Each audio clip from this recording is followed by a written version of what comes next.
Pergunta 612. Poderia encarnar num animal o espírito que animou o corpo de um homem? Resposta: isso seria retrogradar.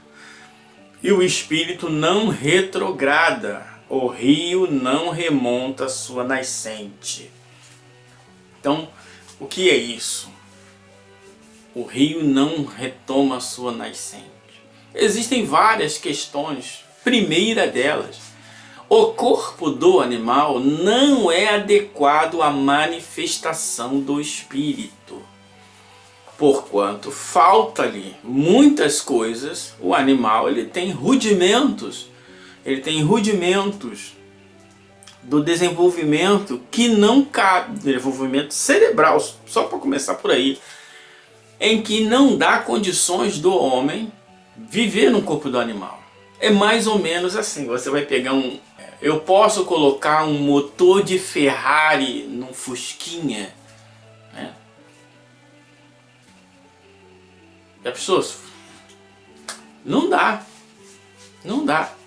Então, é a mesma coisa. O homem, o espírito que chegou no estado nominal, o espírito com E maiúsculo, não tem condições de reencarnar em um corpo de um animal, porque aquele corpo não tem possibilidades para dar a sua manifestação.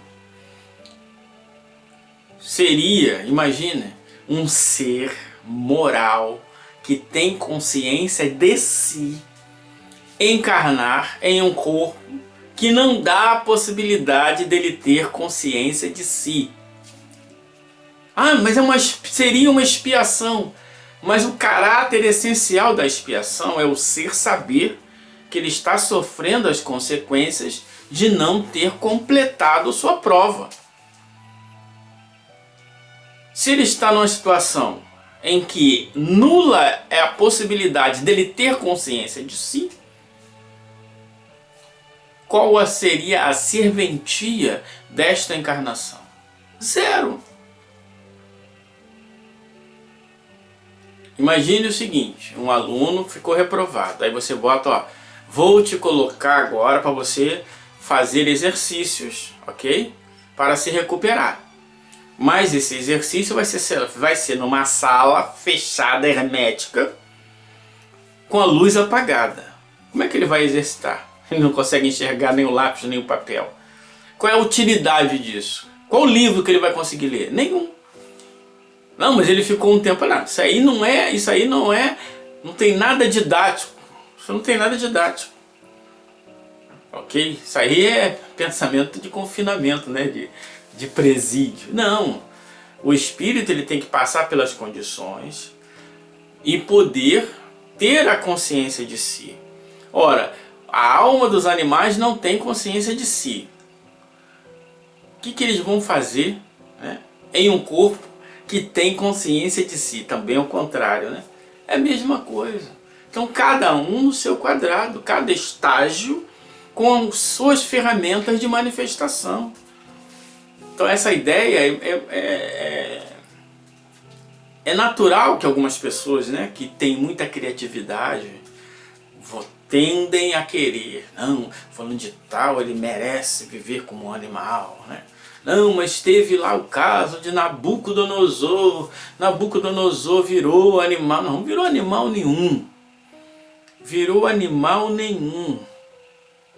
Ah, mas está escrito na Bíblia. A Bíblia, o livro de Daniel foi escrito no século II da Era Comum, projetando o que estava sendo vivido no século IV. E aí traz como se Nabucodonosor tivesse virado um animal. E aí, o que acontece? O autor, claro, né? Se você está vendo o filme do Batman, quem é que chega na hora para salvar o mundo? Batman. Se você estiver assistindo o filme do Homem-Aranha, quem chega na hora para salvar o mundo? O Homem-Aranha, né? E assim vai.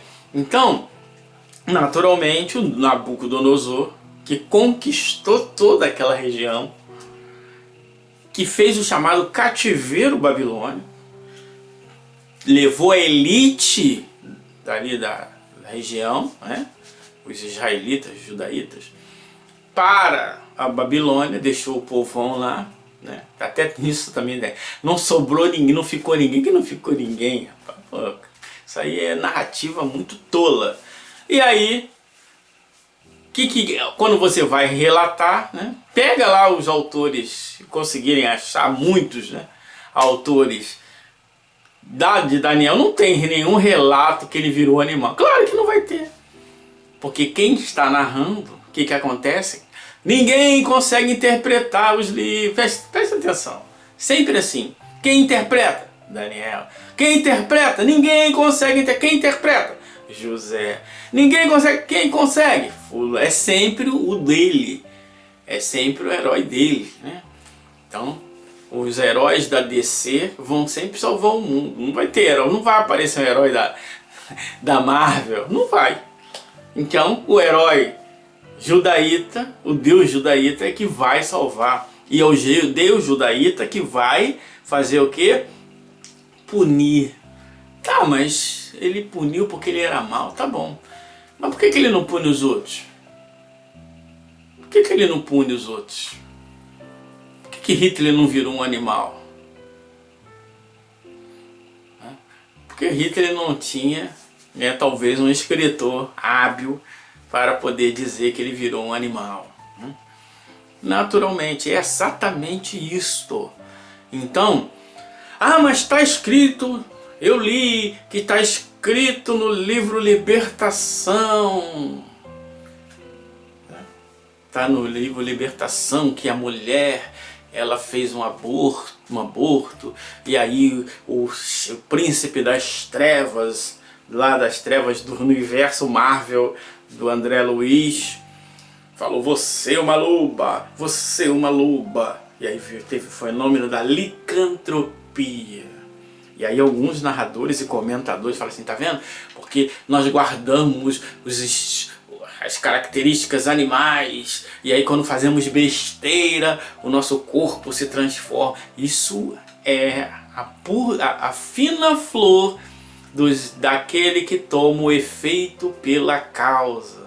E Kardec nos ensina, os espíritos de terceira ordem tomam o efeito pela causa. Primeiro, aquela mulher que está na erraticidade, com a sua consciência pesada, ok? Ela pode até aceitar as sugestões de outro, mas se ela desejar, ela tem a liberdade. Então, fulana está dizendo, você é uma loba, você é uma loba, você é uma loba. Ela vai se transformar em loba se ela quiser. Ela pode querer se transformar em loba? Sim. Não, é por causa dos rudimentos das encarnações dos anãos. Não, porque ela quer. Mas o espírito poderia se transformar em uma estrela? Sim. O espírito pode se transformar em uma cruz, quando ele quer impressionar o gajo, aparece em forma de cruz. Pode. O perispírito é fluido. E quem manipula os fluidos? O pensamento. Então não tem essa ideia de, não. Mas então ela virou loba? Não virou loba nenhuma. Continuou sendo um espírito no estágio hominal que manipulou seus fluidos para ter a aparência de lobo. Assim como eu já vi demônios também. Reunião mediúnica. O espírito chega no centro espírita. Eu vi o espírito com chifre, olho vermelho, pé de bode e rabo. E asa de morcego. Olha como é que o espírito chega. Claro que, como eu já tinha lido a doutrina espírita, eu não fiquei impressionado. Falei, caramba. E aí, depois de algumas conversas, o espírito saiu na forma hominal. Mas se o espírito de terceira ordem analisa isso, aí vai começar a viajar no sistema. Não, porque as reminiscências genéticas de não sei o que do mundo espiritual e metafísica, porque o magnetismo de não sei da onde, porque as ondas, né, os raios glúteos, radiação gama do Hulk, mas não sei o que, se transformou num X-Men, e aí nasceu chifre, começa a interpretar, não tem nada disso. É a necessidade que nós temos de consumir o maravilhoso e o sobrenatural. Aquele ser que tinha a aparência de demônio, era um ser humano igual a todos os outros, que estava com a fantasia fluídica. Só isso.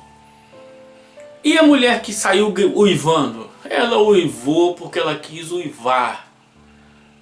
A alma nunca deixa de pensar. Ela não virou um animal. O animal, ele tem um raciocínio ilimitado. Como é que agora um ser que pensa o tempo todo, que raciocina, que faz linhas de pensamento, que desenvolve teorias, vai ficar como uma loba? E primeiro, lobo no mundo espiritual? Hã? Já estudamos isso. Não vou entrar aqui. Animal no mundo espiritual andando para lá e para cá? Quer ser enganado?